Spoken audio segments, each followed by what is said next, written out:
George Harrison has a Gretsch guitar. Looks like a country gentleman or something. We've got to get one. And then John Lennon had a little Rickenbacker.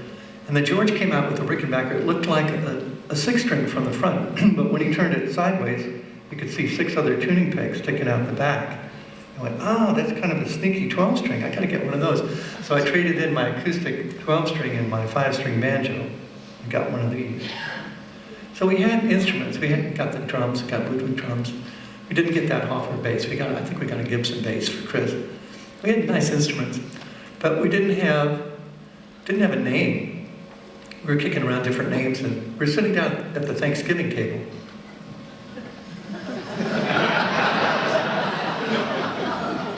And somebody said, what about the birds? And we said, well, that means girls in England. I said, okay, well, what if we change the spelling? How about B-U-R-D-S? And I went, ooh. And I think I came up with the B-Y-R-D-S, and it stuck. So we had musicians, we had instruments, we had a name, but we didn't have a record deal. Gotta have a record deal. So we went to audition for this agent in Hollywood named Benny Shapiro. And we were singing for him. And we didn't know it, but he had a teenage daughter upstairs. So she came running down the stairs. Daddy, Daddy, who's that? She thought the Beatles were in her house. And she was all excited. The next day, Miles Davis came over to see his agent, Benny.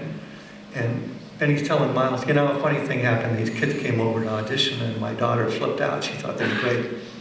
And Miles said, well, kids have a way of knowing things like that. So he picked up the phone, and he called Columbia Records, and he said, you know that rock and roll band you've been looking for? I think I got him for you. And they signed us on his recommendation. So we had a record deal, but we didn't have a song. Nobody thought any of our songs were any good.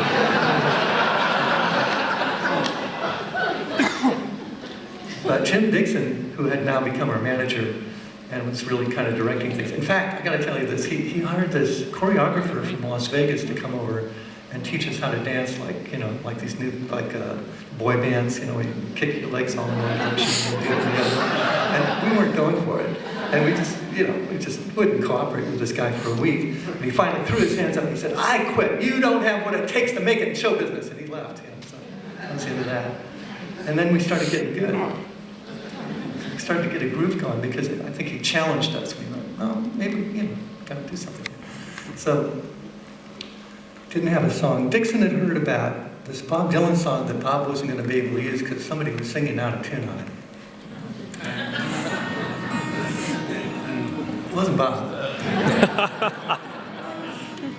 And it was really long. It was like a 5-minute long song in 2/4 time. And we got a demo sent out from New York to LA, and we all kind of sat around on the Oriental rug in the recording studio and listened to this long demo. It sounded something like this. Well, hey, Mr. Tambourine Man, play a song for me. I'm not sleepy and there is no place I'm going to. Hey, Mr. Tambourine Man, play a song for me. In the jingle jangle morning I'll come following you. And Crosby said, I don't like it, man. He said that folky 2/4 time, it's not going to play on the radio.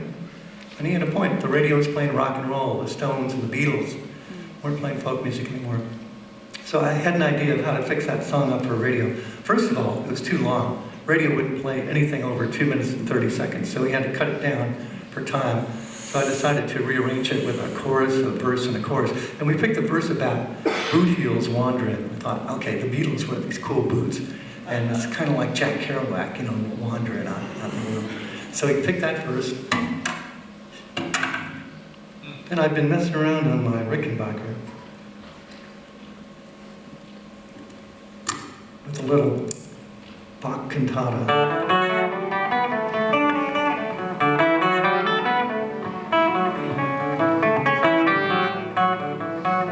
I thought, what if we put something inspired by that on the front of it, like for an introduction, and then kick the whole thing up with a Beatle beat? Might come out okay for radio. Came out like this.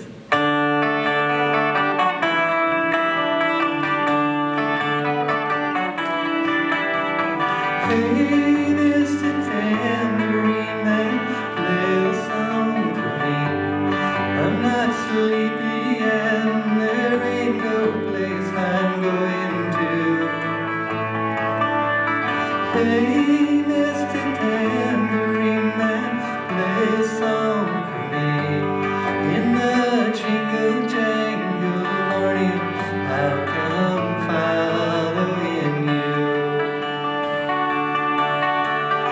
Take me for a trip upon your magic swirling ship. All my senses have been stripped, and my head